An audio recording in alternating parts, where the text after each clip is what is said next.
एक उपमन्यु नाम के महर्षि थे। वो जब बाल्यावस्था के थे तो अपने मित्रों के साथ वो किसी दूसरे ऋषि के घर खेलने गए, तो वहां उन ऋषि ने अपने बच्चों के साथ उनको भी गाय का दूध पिलाया। बड़ा अच्छा लगा। वो जो ऋषि गाय का दूध पिलाए वो उपरोहित कर्म करते थे, और ये जिनके पिता उपरोहित कर्म नहीं करते थे, ऐसे के पुत्र थे उपमन्यु जी। उपमन्यु जी घर आए और कहा हमें दूध पिलाइए। बहुत हट किया तो उन्होंने समझाया कि हम उपरोहित कर्म नहीं करते, हम तो जंगल के कंदमूल फल से अपना गुजारा करते हैं, तुम्हें कहाँ से गाय का दूध पिला दे। जब बहुत हट किया तो जो जंगली चावल होता है उसको पीस करके उन्होंने दिया। बालक थे तो उन्होंने पिया और कहा ये वो दूध नहीं है जो उनके घर में। माँ ने डांट के कहा यदि तुम्हें दूध चाहिए तो भगवान शंकर की तपस्या करो और तप के द्वारा वरदान प्राप्त करो, क्षीर समुद्र का दूध पियो। गाय की क्या बात है, क्षीर समुद्र का दूध पियो। तो उन्होंने कहा हमें भगवान शिव की साधना का उपदेश दीजिए। तो ब्रह्म ऋषि थे उनके पिता, उन्होंने उनको दीक्षा दी भगवान शिव की और आराधना बताई। तो उस समय उपमन्यु जी ने दाहिने पैर के अंगूठे के बल खड़े होकर हाथ उठा करके भगवान शिव का मंत्र जपे। बहुत काल व्यतीत हुआ तो भगवान शिव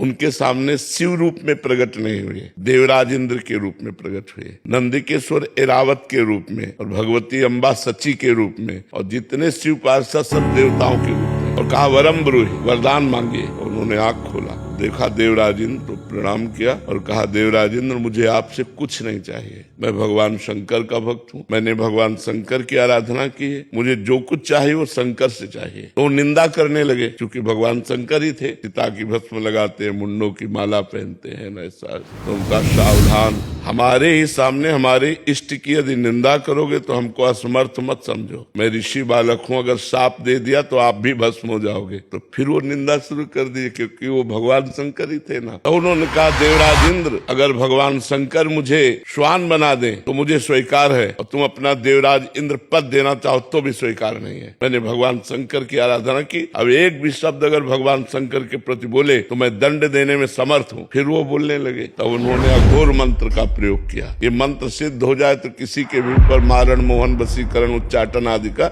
इसे अघोर मंत्र कहते हैं। क्योंकि हम सही उपासना से आए इसलिए हमें इसका ज्ञान है। जे ही मंत्र को प्रहार किया जल लेकर के, तो नंदिकेश्वर ने जल को लोप लिया और कहा अपने इष्ट मंत्र से इष्ट पर ही प्रहार करते हो। तो देखा भगवान शंकर नंदिकेश्वर पे विराजमान, उमा सबसे पार्षद। तो उनका प्रभु ये क्या लीला थी। तो उनका मैं तुम्हारी अनन्यता की परीक्षा ले रहा था, तुम अनन्य निकले, इसलिए जाओ, रोज तुम्हें क्षीर समुद्र का दुग्ध मिलेगा, अजरश्चैव अमरश्चैव, और जिस समय तुम मेरा ध्यान करोगे उसी समय मैं तुम्हें दर्शन दूंगा। बहुत वरदान की झड़ी लगा दी।